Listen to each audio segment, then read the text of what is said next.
2025년 현재 세계는 격변의 시기를 맞이하고 있습니다. 도널드 트럼프 미국 대통령의 재집권 이후 전 세계 동맹국들은 새로운 불확실성에 직면해 있습니다. 특히 한반도를 둘러싼 안보 정세는 그 어느 때보다 복잡한 양상을 띠고 있습니다. 북한은 2025년 들어 러시아와의 군사협력을 더욱 강화하고 있으며 중국은 남중국해와 대만 해협에서 군사적 긴장을 높이고 있습니다. 러시아의 우크라이나 침공 이후 형성된 북한, 러시아, 중국의 삼각연대는 동북아시아의 안보 지형을 근본적으로 변화시키고 있습니다.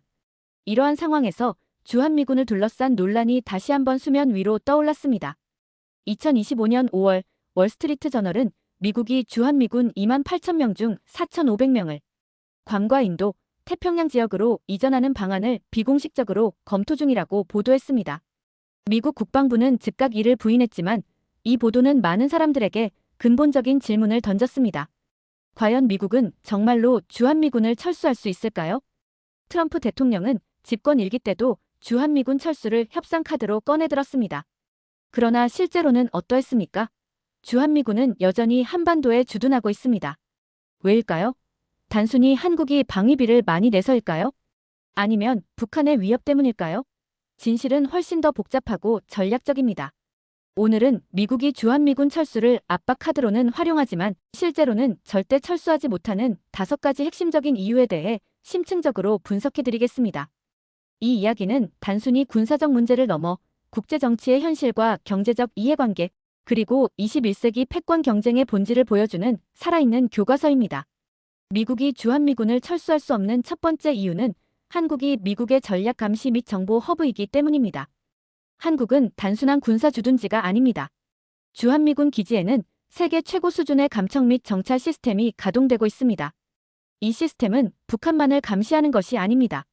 중국의 산둥반도와 동북 삼성, 러시아의 블라디보스토크와 극동 지역까지 실시간으로 감시하고 있습니다.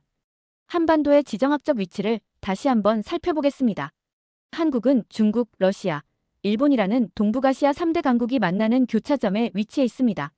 서쪽으로는 중국의 산둥반도와 마주하고 북쪽으로는 러시아의 블라디보스토크와 인접해 있으며 동쪽으로는 일본 열도와 연결되어 있습니다. 이러한 위치 덕분에 주한미군은 동북아시아 전역의 군사 동향을 파악할 수 있습니다. 중국 인민해방군의 동부전구사령부와 북부전구사령부의 움직임, 러시아 태평양 함대의 동향, 북한의 미사일 발사 징후까지 모두 실시간으로 포착됩니다. 특히 평택의 캠프 험프리스는 세계 최대 규모의 해외 미군 기지로 단순한 주둔지를 넘어 정보전의 핵심 노드입니다. 이곳에는 U2 정찰기가 운용되고 있으며 첩보 위성과 연동된 최첨단 정보시설인 스키프가 설치되어 있습니다. 대북 감시 정보뿐만 아니라 동북아시아 전역의 정보가 실시간으로 수집 분석됩니다.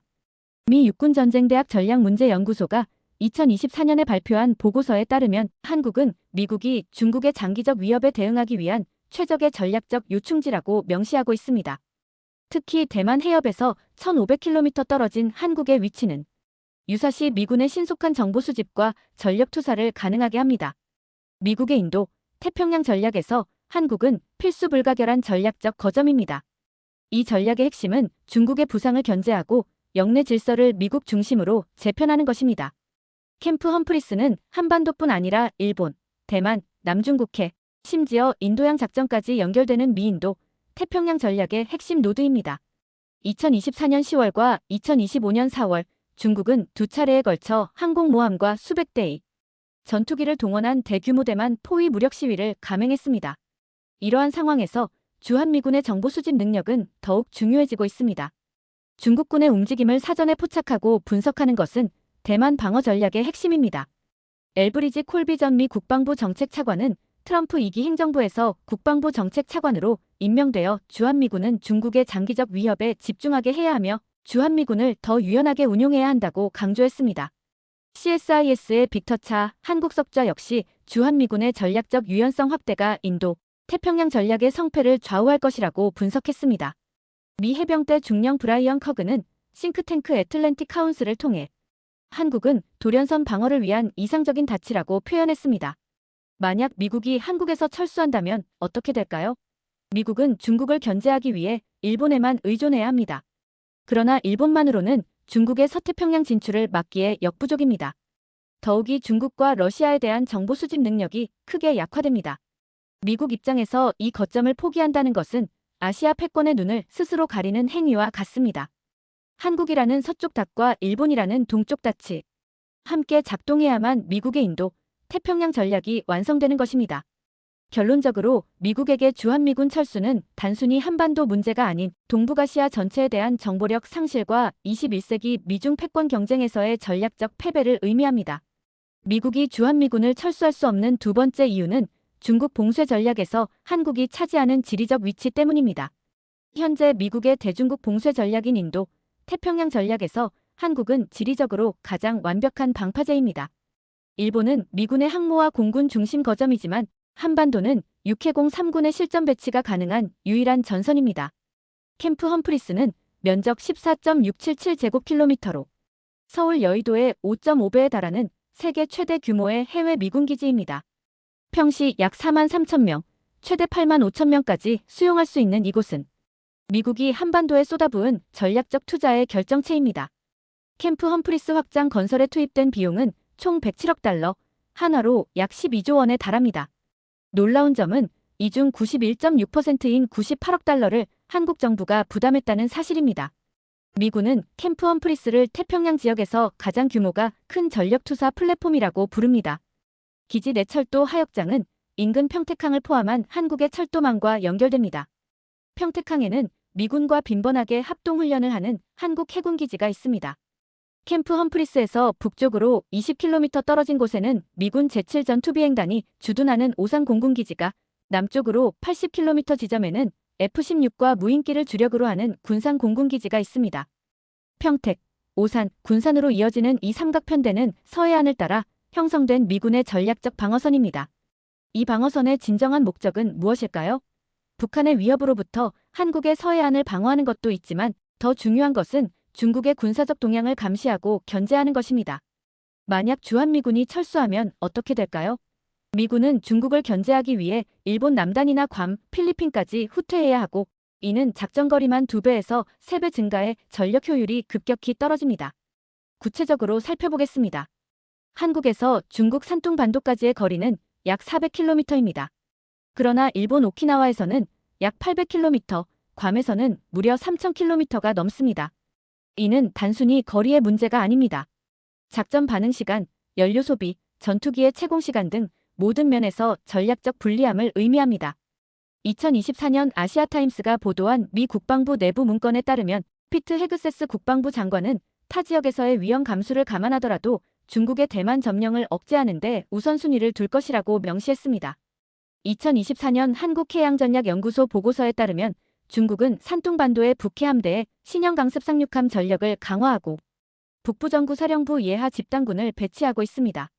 중국은 서해 동경 124도 선을 서해의 중간선으로 기정사실화하려 하고 있으며 이어도가 포함된 동중국해 내해화를 위해 함정을 투사하고 있습니다.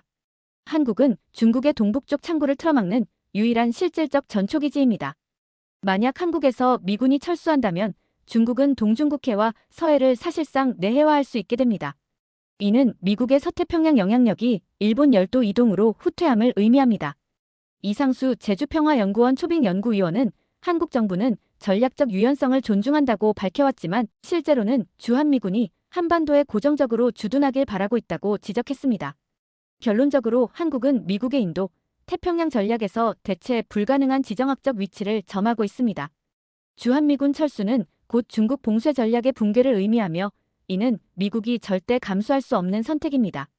미국이 주한미군을 철수할 수 없는 세 번째 이유는 한국과의 안보, 경제 복합 동맹 때문입니다. 21세기 동맹의 개념이 변화했습니다. 이제 안보와 경제는 분리될 수 없는 하나의 시스템입니다. 먼저 한국이 부담하는 방위비를 살펴보겠습니다. 한국은 1991년부터 주한미군 방위비 분담금을 지불해왔습니다. 2024년 10월 한미 양국은 제12차 방위비 분담 특별협정을 타결했습니다.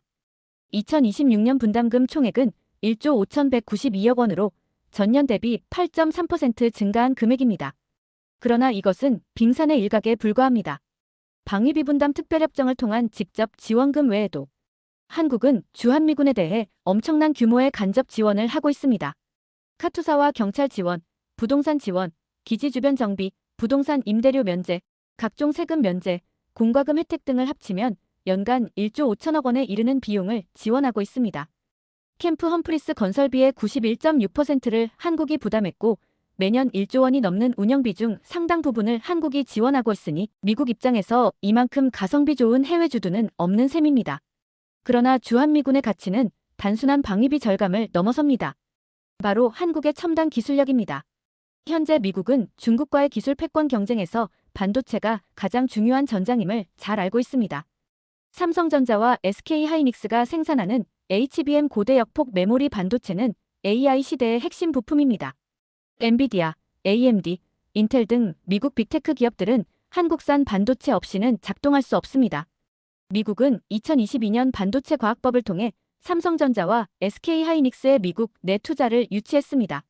삼성전자는 텍사스 테일러에 170억 달러를 투자해 반도체 공장을 건설 중이며 SK하이닉스 역시 대규모 투자를 진행하고 있습니다. 배터리 분야는 어떻습니까? LG에너지솔루션, 삼성 SDI, SK온은 미국 전기차 시장의 핵심 공급자입니다. 이들은 미국 전역에 배터리 공장을 건설하고 있으며 GM, 포드, 테슬라 등 미국 자동차 업체들의 전기차 전환을 지원하고 있습니다. 방산 분야도 주목해야 합니다.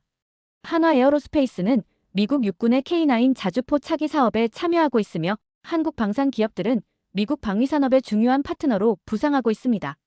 우크라이나 전쟁 이후 포탄 생산 능력이 주목받으면서 한국의 방산 기술력은 더욱 중요해졌습니다. 조선 분야에서도 한국은 미국에게 없어서는 안 될 파트너입니다. 현대중공업, 삼성중공업, 하나오션은 세계 최고 수준의 조선 기술을 보유하고 있으며 미국 해군의 함정 건조와 LNG, 운반선 건조에 핵심적인 역할을 하고 있습니다. 이러한 기술력은 어디서 나올까요? 바로 안정적인 안보 환경에서 나옵니다. 만약 주한미군이 철수하고 한반도의 안보 불확실성이 높아진다면 삼성전자와 SK하이닉스는 생산시설을 해외로 이전하는 것을 고려할 수밖에 없습니다. 이는 미국의 반도체 공급망에 치명적인 타격을 줍니다.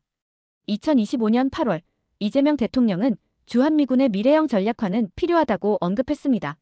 이는 한국 정부도 주한미군의 역할이 단순한 한반도 방위를 넘어 경제, 기술, 동맹으로 확장되고 있음을 인정한 것입니다. 미국 입장에서 주한미군 철수는 단순히 군사거점의 상실이 아닙니다. 그것은 반도체 공급망의 붕괴, 배터리 산업의 타격, 방산 협력의 단절, 조선 기술 접근의 어려움을 모두 의미합니다. 주한미군은 단순히 군사방위 개념이 아니라 안보, 경제 복합 동맹의 물리적 보증입니다. 안보가 곧 반도체 공급망이고 군사 동맹이 곧 기술 동맹인 시대입니다. 따라서 주한미군 철수는 군사적 손실뿐 아니라 공급망 붕괴, 산업동맹 붕괴로 이어지기에 현실적으로 불가능합니다. 미국이 주한미군을 철수할 수 없는 네 번째 이유는 북한, 러시아, 중국이 형성하고 있는 삼각동맹의 현실적 위협 때문입니다. 2022년 2월 러시아의 우크라이나 침공 이후 국제 질서는 근본적으로 재편되고 있습니다. 특히 동북아시아에서는 북한, 러시아, 중국의 군사협력이 전례 없는 수준으로 강화되고 있습니다. 2024년 6월 러시아 푸틴 대통령이 24년 만에 북한을 방문했습니다. 이 자리에서 양국은 포괄적 전략 동반자 협정을 체결했으며 이 협정에는 어느 일방이 무력 침공을 받아 전쟁 상태에 처할 경우 상대방이 즉각 군사적 원조를 제공한다는 내용이 포함되어 있습니다. 사실상 군사동맹 조약입니다. 더욱 우려스러운 것은 북한이 러시아에 파병까지 한 것으로 알려졌다는 점입니다. 서방 정보기관들은 북한이 우크라이나 전쟁에 수만 명의 병력과 대량의 포탄을 지원했다고 분석하고 있습니다. 그 대가로 북한은 러시아로부터 첨단 무기 기술과 식량, 에너지를 제공받고 있는 것으로 추정됩니다. 중국 역시 이러한 흐름에서 자유롭지 않습니다. 중국은 동중국해를 포함한 한반도 주변 해역에서 러시아와 연합훈련을 강화하고 있습니다. 특히 중국과 러시아 군용기가 한국방 공식별 구역을 지속적으로 침범하고 있습니다. 2025년 현재 북한은 핵무기와 대륙간탄도 미사일을 보유한 사실상의 핵보유국입니다. 여기에 러시아의 첨단 무기 기술 지원과 중국의 경제적 후원이 더해지면서 북한의 위협은 과거와는 비교할 수 없을 정도로 커졌습니다. 2015년 판문점 지뢰 도발 사건은 주한미군의 억지력을 보여주는 대표적 사례입니다. 당시 북한의 적반하장식 태도에 한국 여론은 일촉즉발의 분위기였습니다. 이때 주한미군 제2보병사단 210야 전포병여단이 M270 다연장 로켓을 최전방 지역으로 이동시키는 모습이 언론에 포착되면서 분위기가 급반전되었습니다. 북한은 한국만을 상대로 무력 도발을 하려 했으나 미군이 판문점 도끼 사건 때처럼 최전방에 배치되자 한국군과 동맹인 미군이 북진하여 정권이 무너질 상황까지 왔다고 느낀 북한이 먼저 대화를 제안했고 지뢰 도발에 대해서도 유감을 표명하며 사건이 마무리되었습니다. 이러한 역사적 사례는 주한미군의 존재 자체가 북한의 도발을 억제하는 강력한 억지력임을 보여줍니다. 만약 주한미군이 없었다면 북한은 훨씬 더 공격적인 도발을 감행했을 가능성이 큽니다. 강준영 한국외국어대학교 교수는 주한미군이 축소되면 김정은 북한 국무위원장이 오판할 가능성도 높아진다고 경고했습니다. 동아시아연구원의 2025년 보고서는 시진핑과 김정은이 야합해 대만과 한반도에 동시전쟁을 일으킬 가능성을 배제할 수 없다고 경고합니다. 만약 두 개 지역 동시전쟁이 발발한다면 미국은 주일미군 전력과 괌의 전력은 물론 주한미군 전력까지도 대만 전쟁에 투입해야 할 것이며 한국은 독자적으로 방어할 수 없을 것이라는 분석입니다. 북한, 러시아, 중국의 삼각동맹은 단순한 외교적 수사가 아닌 구체적인 군사협력으로 나타나고 있습니다. 러시아와 중국 해군 함정들이 한반도 주변 해역에서 합동 순찰을 실시하고 있으며 북한은 이들의 군사훈련에 옵서버로 참여하고 있습니다. 만약 이 시점에서 미국이 주한미군을 철수한다면 북한, 러시아, 중국 삼각동맹에게 한반도가 미국의 영향력 밖으로 벗어났다는 잘못된 신호를 보내게 됩니다. 이는 동북아시아의 군사적 균형을 근본적으로 깨뜨리고 새로운 전쟁의 가능성을 높이는 결과를 초래할 것입니다. 미국 입장에서 주한미군 철수는 단순히 한반도에서의 후퇴가 아닌 동북아시아 전체에서의 전략적 패배를 의미합니다. 북한, 러시아, 중국 삼각동맹이라는 새로운 위협 앞에서 주한미군의 존재는 과거 어느 때보다 중요해지고 있습니다. 이는 미국이 절대 감수할 수 없는 선택입니다. 미국이 주한미군을 철수할 수 없는 다섯 번째이자 마지막 이유는 미 의회의 법적 제약과 동맹 시스템 전체의 신뢰 붕괴를 막기 위해서입니다. 많은 분들이 놓치는 중요한 사실이 있습니다. 주한미군 철수는 대통령 혼자서 결정할 수 있는 문제가 아닙니다. 미국 의회가 이를 법으로 막아놓았기 때문입니다. 트럼프 대통령이 집권 일기 때 주한미군 철수를 언급했을 때 미국 의회는 즉각 대응했습니다. 2021년 국방수권법에는 명확한 조항이 포함되었습니다. 국방장관이 직접 주한미군 감축이 미국의 국가안보 이익에 반하지 않는다고 의회에 증명하지 않는 한 주한미군을 현 수준 이하로 감축할 수 없다는 것입니다. 이는 초당적인 합의로 통과된 조항입니다. 민주당과 공화당 모두가 주한미군의 중요성에 대해 공감했다는 의미입니다. 정권이 바뀌어도 쉽게 뒤집을 수 없는 법적 장치입니다.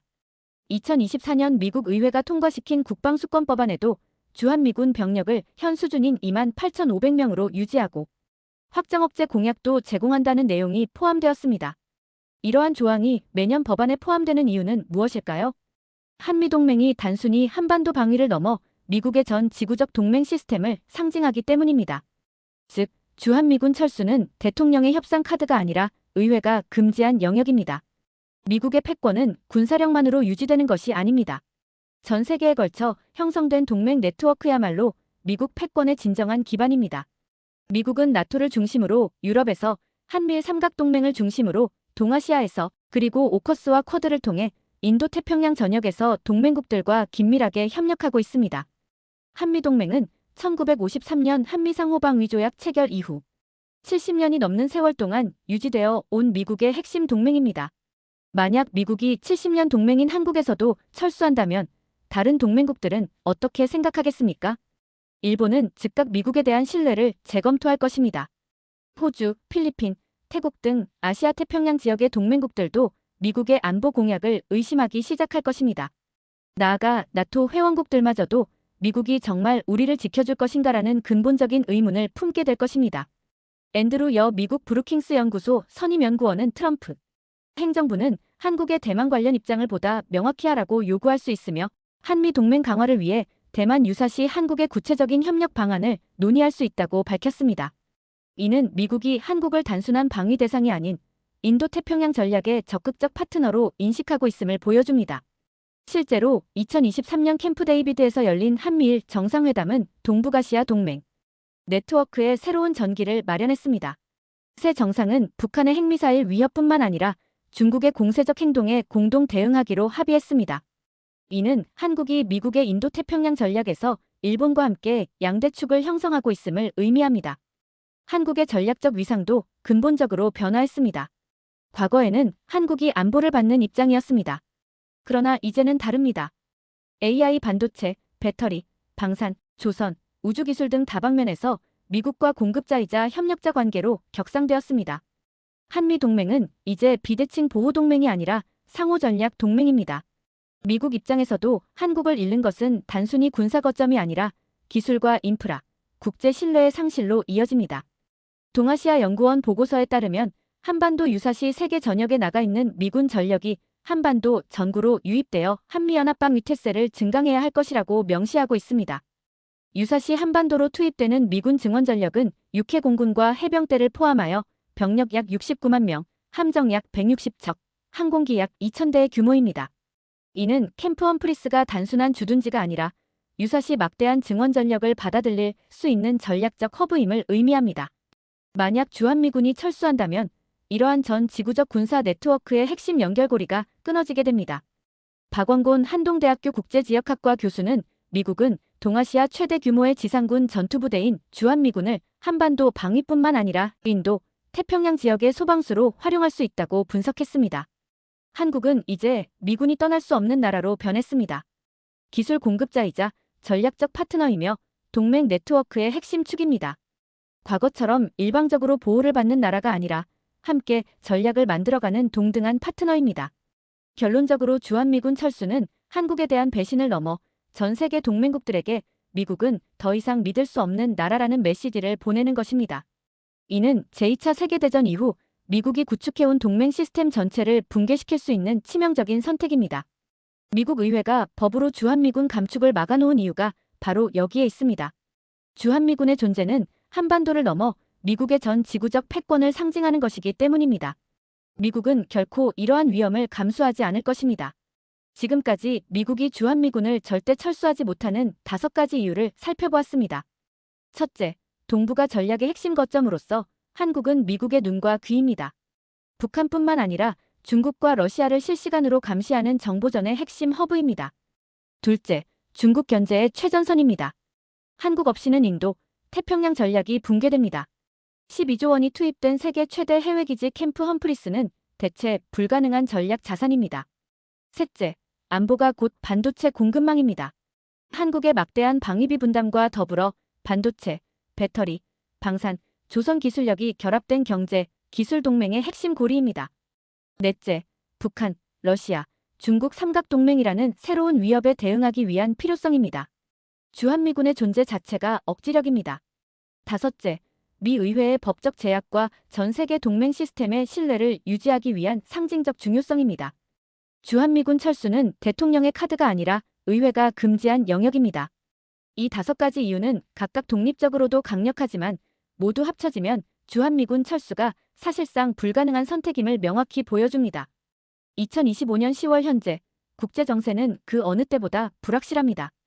트럼프 대통령의 예측 불가능한 정책, 중국의 공세적 팽창, 러시아의 우크라이나 침공, 북한의 핵무장 고도화. 이 모든 요인들이 복합적으로 작용하면서 세계는 새로운 냉전, 혹은 그보다 더 위험한 시대로 접어들고 있습니다. 그러나 바로 이러한 불확실성이 주한미군의 중요성을 더욱 부각시키고 있습니다. 미국에게 주한미군은 단순한 주둔군이 아닌 21세기 미중 패권 경쟁에서 승리하기 위한 필수 불가결한 전략 자산입니다. 한국 역시 이러한 현실을 직시해야 합니다. 주한미군은 한국의 안보를 지키는 방패이자 동시에 미국의 전략적 이익을 위한 도구이기도 합니다. 이 이중적 성격을 이해하고 한국의 국익을 최대화하는 방향으로 한미동맹을 발전시켜 나가는 것이 중요합니다. 중요한 것은 동맹의 패러다임이 변화했다는 점입니다. 과거에는 한국이 일방적으로 안보를 받는 입장이었습니다. 그러나 이제는 다릅니다. 한국은 기술 공급자이자 전략적 파트너로서 미국과 함께 인도, 태평양의 미래를 만들어가는 동등한 협력자입니다. 반도체, 배터리, 방산, 조선, 우주기술에서 한국이 보유한 역량은 미국에게 없어서는 안 될 자산입니다. 이것이 바로 받는 동맹에서 함께 가는 동맹으로의 전환입니다. 주한미군의 미래형 전략화는 필요하지만 그것이 한국의 주권과 안보를 해치는 방향이어서는 안 됩니다. 주한미군의 역할 확대가 한국의 이익과 어떻게 조화를 이룰 수 있을지에 대한 치밀한 전략이 필요한 시점입니다. 역사는 우리에게 명확한 교훈을 줍니다. 강대국들의 이해관계가 충돌하는 한반도에서 살아남기 위해서는 냉철한 현실 인식과 전략적 사고가 필요합니다. 주한미군 문제는 감정이나 이념이 아닌 철저한 국익의 관점에서 바라봐야 합니다. 미국은 앞으로도 주한미군을 철수하지 않을 것입니다. 아니, 철수할 수 없습니다. 그것이 전략적으로, 경제적으로, 군사적으로, 외교적으로, 그리고 법적으로 미국의 이익에 부합하기 때문입니다. 미 의회가 법으로 막아놓았고 동맹 시스템이 이에 의존하고 있으며 중국 봉쇄 전략의 핵심이고 반도체 공급망의 보증이며 정보전의 허브이기 때문입니다. 그렇다면 우리가 던져야 할 질문은 주한미군이 철수할 것인가가 아니라 주한미군이 계속 주둔하는 상황에서 우리는 어떻게 국익을 극대화할 것인가입니다. 70년이 넘는 한미동맹의 역사는 때로는 갈등도 있었지만 결국 양국 모두에게 이익이 되는 방향으로 발전해 왔습니다. 앞으로도 이러한 호혜적 관계를 유지하면서 동시에 한국의 자주성과 발언권을 강화해 나가는 것이 우리가 나아가야 할 방향입니다. 21세기 국제정치의 격변 속에서 주한미군은 여전히 그리고 앞으로도 한반도와 동북아시아 안보의 핵심 변수로 남을 것입니다. 트럼프 대통령이 협상 카드로 꺼내들 수는 있지만 실제로 철수할 수 없는 이유가 바로 여기에 있습니다. 이것이 바로 미국이 주한미군을 절대 철수하지 못하는 궁극적인 이유입니다. 여러분은 이 5가지 이유 중 어떤 것이 가장 중요하다고 생각하십니까? 그리고 앞으로 한미동맹은 어떤 방향으로 발전해야 한다고 보십니까? 여러분의 생각을 댓글로 남겨주시기 바랍니다. 긴 시간 시청해주셔서 감사합니다. 구독과 좋아요, 알림 설정은 더 나은 콘텐츠를 만드는데 큰 힘이 됩니다. 다음 영상에서 더 유익한 정보로 찾아뵙겠습니다. 감사합니다.